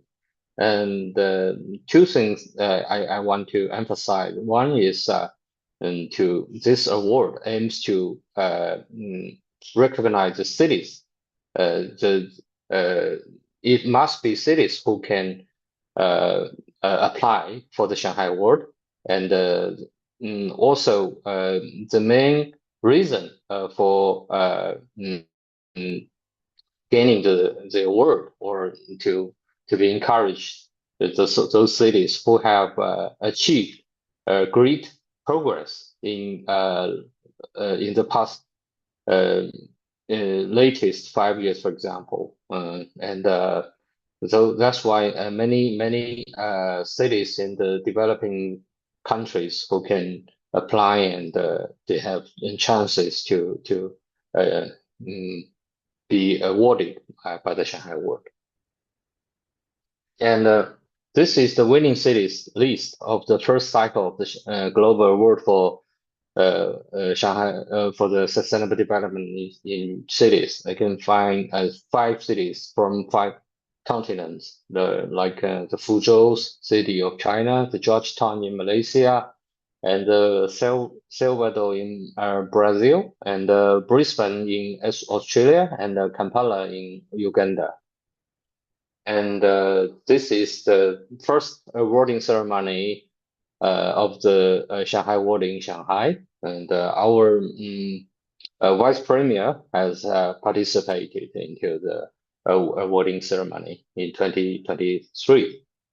And now these are pictures of the second cycle of the Shanghai Award awarding ceremony, and 5 cities have also won the Shanghai Award. And but each year we name the 3 dimensions, or emphasize the 3 dimensions. Like for the second cycle of the Shanghai Award, it was the green and low carbon development, the smart city, and the efficient governance. Now, 5 winning cities are Agadir of Morocco, the Trivandrum in India, the Doha of Qatar, Iztapalapa of Mexico, and Melbourne in Australia.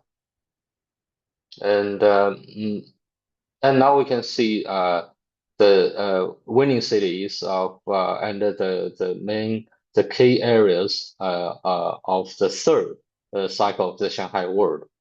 And those areas are green and resilient development, smart cities, and vibrant cities.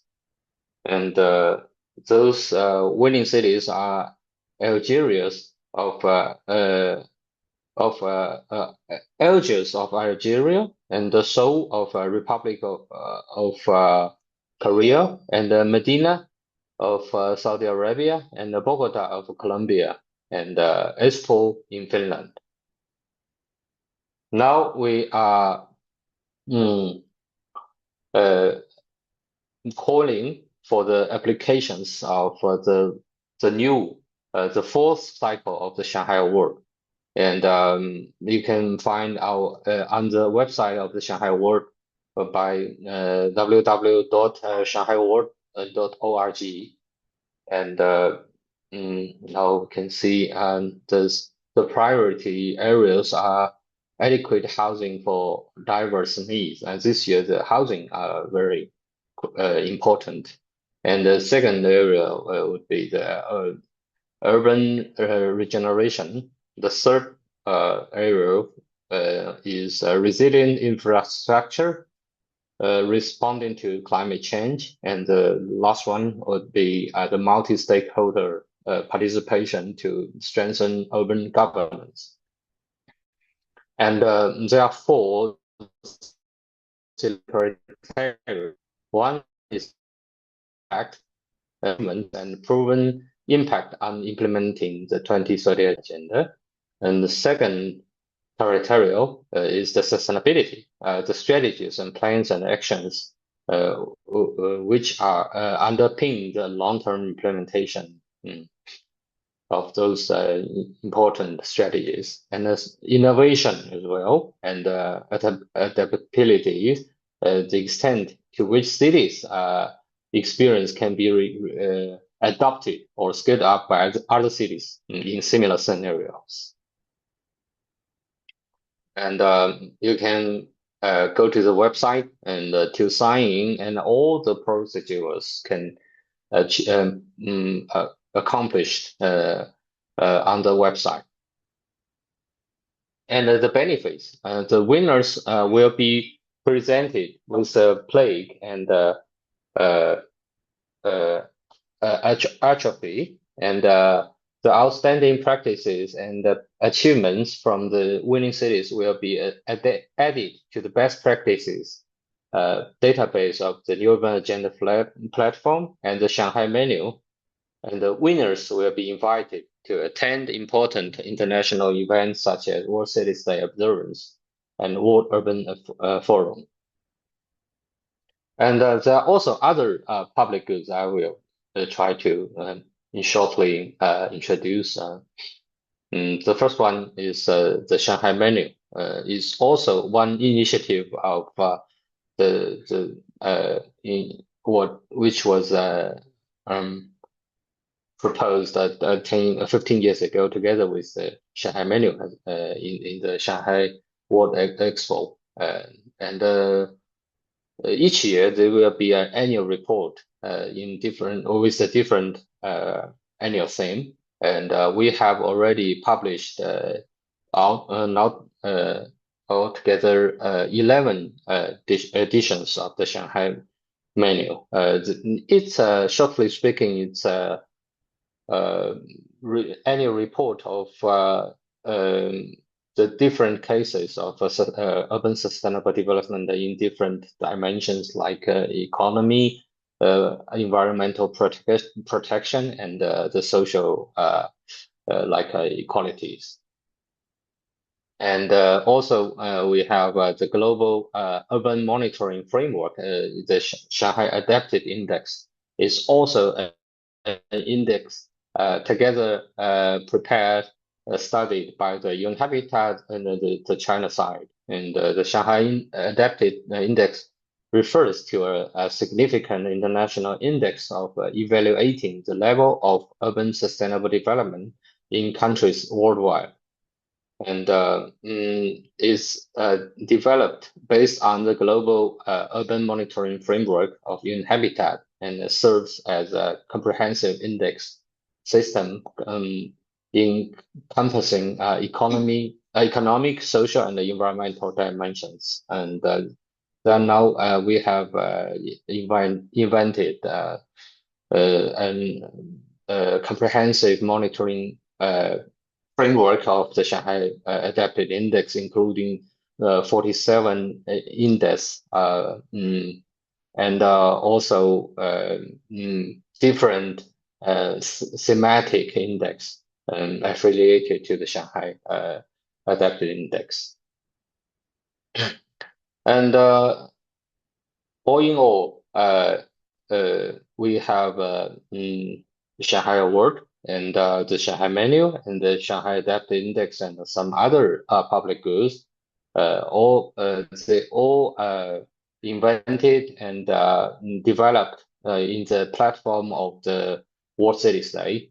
And we are trying our best to combine all those public goods together with the UN Habitat strategies, like the UN Habitat SDG 6 flagship program. And but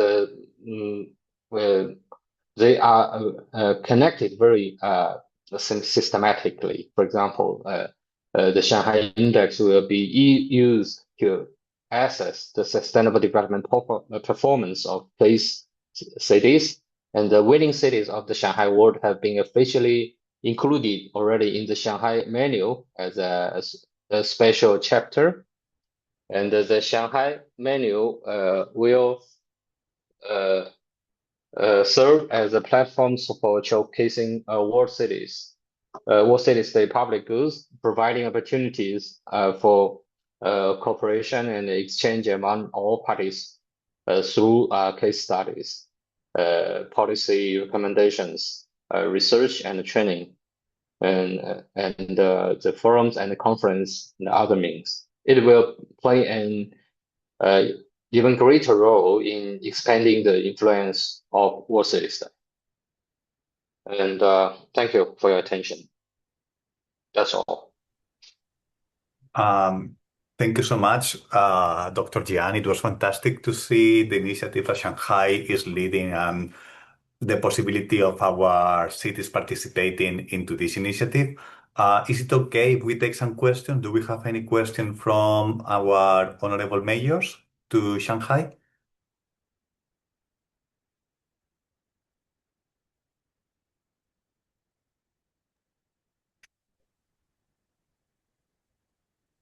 Any question? If so, you can raise your hand or speak directly.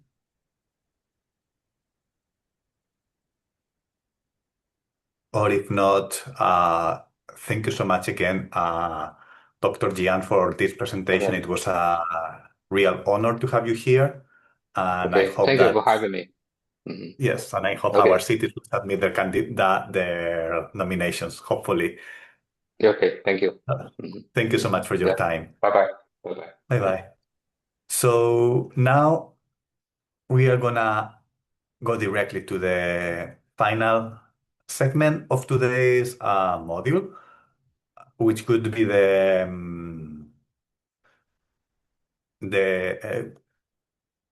group exercise. So here you can see we are gonna, similarly to in module one, we are gonna break out into two different rooms, and we are gonna do a scenario exercise for all of you to discuss and think about stakeholder engagement in relationship to the VLR and SDG localization process. So first, we'll have a very quick, the exercise is divided into three short parts. The first part with deal with the participation spectrum. So we have um, five posits, and each of you will pick one of them and place it in the correct column of the spectrum. If you remember when Kurt said there is one slide that he wanted you to very much take attention to, it was this one. So I hope you made a screen cap so you can know the answer, or at least that you really pay attention to him. Second part of the exercise will be an indicator poll in which we will ask you which of the six elements is the most relevant to your current work, and you can vote for your top pick, and we'll be adding the points manually. And the third part is looking into the stakeholder engagement across the VLR cycle, having an open conversation about which methods of stakeholder engagement do you think are the most appropriate for the different elements of the three-stage cycles that we talked before. So we are gonna break out into rooms using the Miro board. I have also left in the chat the link for the Miro board for yourself to look into it, and then I think we can come back in 30 minutes to convey and bring out. We are gonna break into one room with Kurt and another room with Ellie and I. And finally, ideally in each room, there should be one volunteer to briefly summarize the conversation that we are having in each breakout room. So hopefully one of you honorable majors will volunteer today to report back to the plenary. So if anybody has a question, if not, we can move into the breakout rooms.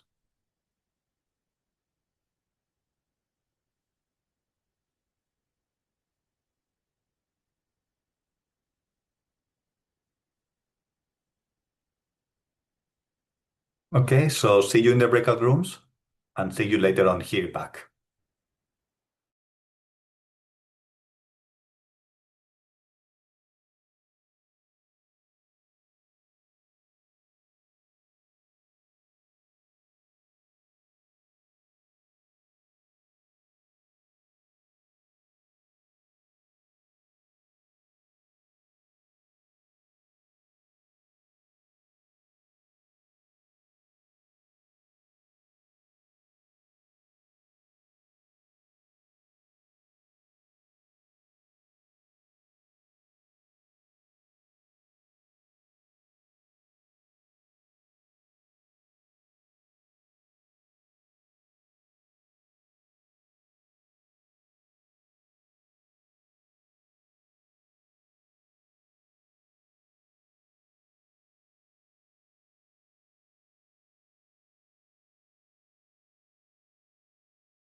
Okay, I assume we're waiting for the other group to also return to the main meeting.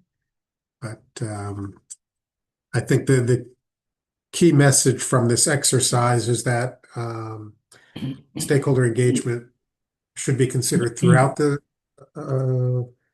overall initiative, institutionalized, and then there are different means and methods for formalizing that type of engagement. So, Right. Thank you all for the examples, for the exercise, and we'll await the others to return to the main room. Thanks.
I believe we should all of us convene back.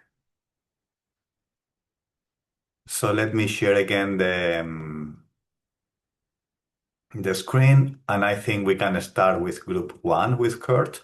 So Kurt, please. Thank you very much. We have a most willing volunteer. The mayor of Magarao will present on behalf of Group One. But we had a Okay. very interesting discussion. Thank you very much. Thank you. Good afternoon, everyone. I'm Mayor Marua Sanyar from Municipality of Magarao. So as for Group 1, most of us were able to choose the collaboration as the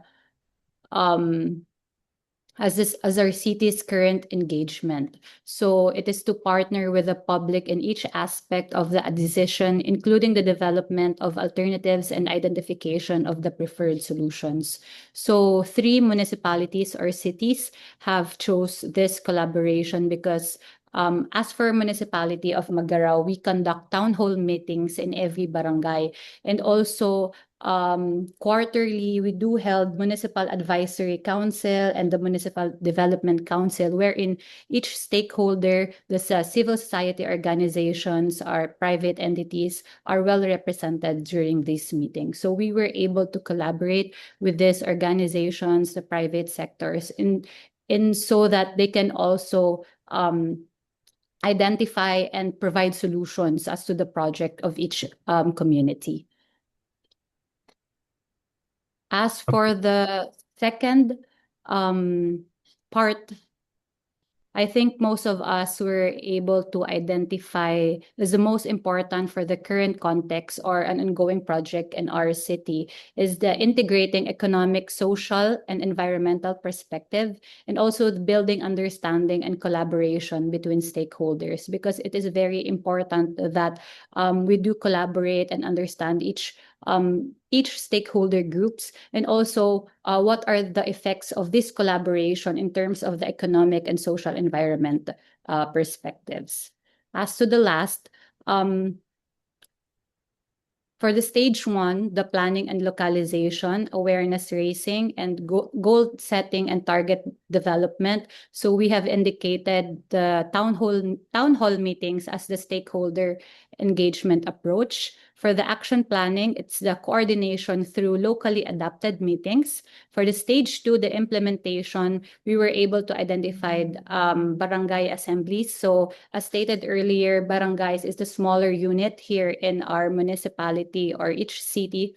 So here in the Philippines, we do have, so each town have different barangays. So with the barangay assemblies, we were able to cater more people. So instead of doing one town hall, we go to different barangays to ensure that the information dissemination is could reach more people, more constituents. So as for the stage 3, the follow-up and review, I think it is also a good approach to use the town hall meetings and these barangay assemblies so that all information would reach the communities involved. Thank you. Thank you so much. It was great to see how Group 1 discussed and thought about this. So now we have from Group 2, Ellie will be doing the honors and speaking in our behalf. So Yeah, of course. Thank you, Fernando. Yes, we had a discussion among our group, participants in our group. Despite the unstable internet connection that some of our participants experience, we had a quite productive discussion as well. And specifically, two of the cities mentioned that how they are they have a plan of different stages of participation and collaboration with their people and communities. Makati City and Iloilo City, they talk about their initiatives and how they can collect information, communicate with the communities, and how, for example, Iloilo City mentioned that they already institutionalize this connection through election of people and also the collaboration and participation already established. Also, Makati City provided interesting information and very helpful discussion for us. Different method of engagement at the moment conduct and is in the process of conducting in the city different types of programs with the stakeholders, and also some we try to categorize them under different indicators. So both cities mentioned that they're using different indicators and different strategies for plans and policies. So, for example, Iloilo City mentioned that they are using participatory approach to their action planning and action plans, and also the point that I found very interesting was that Makati City mentioned they are applying different types of communication per category of planning and localization and stage 2 implementation and follow-up and review, even more than one indicators for community engagement. Yes, that was very informative discussion for myself. Thank you. thank you very much. And I love how our board has continued despite closing the breakout room. So how cities are engaged into this topic.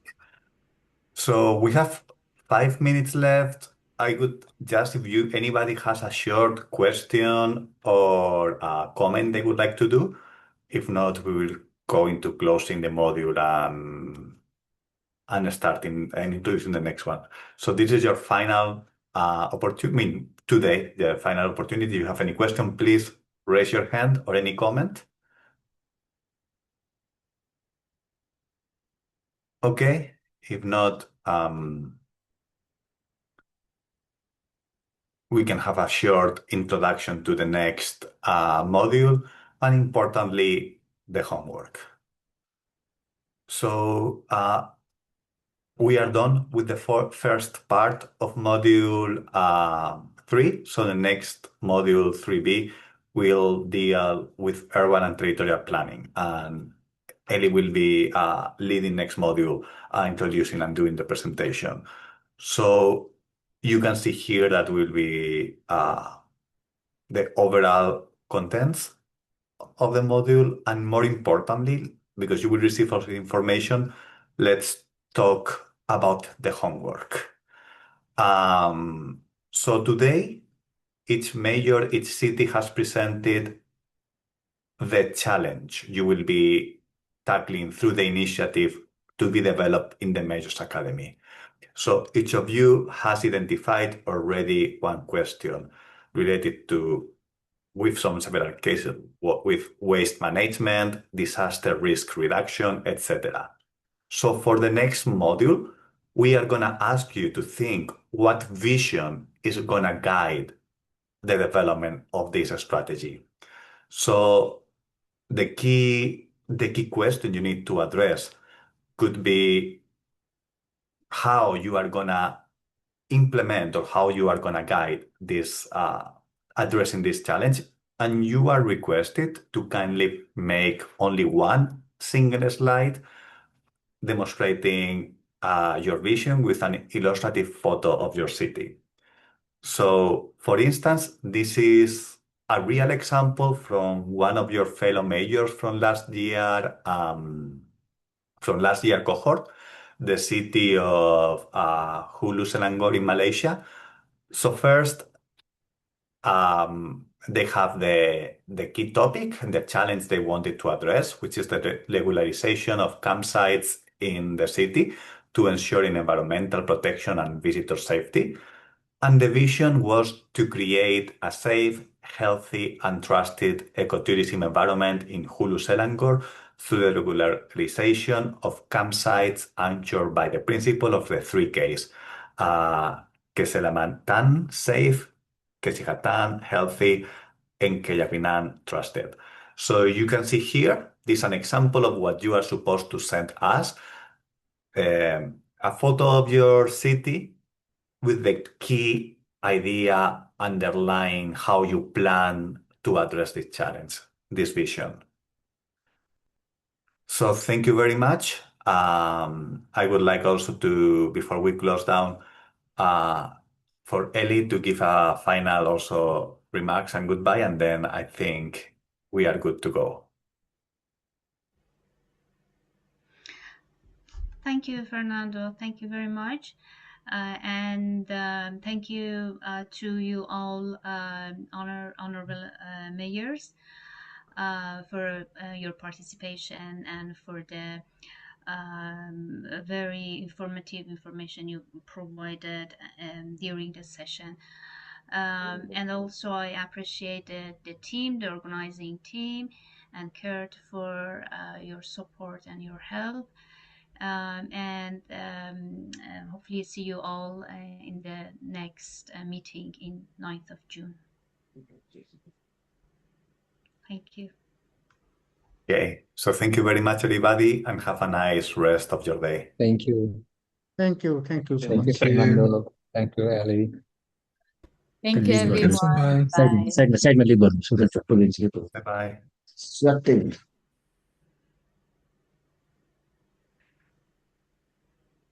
Further appreciation to Ellie and Fernando. See you next module. Thanks. Thank you very much. See you. Bye-bye. Bye.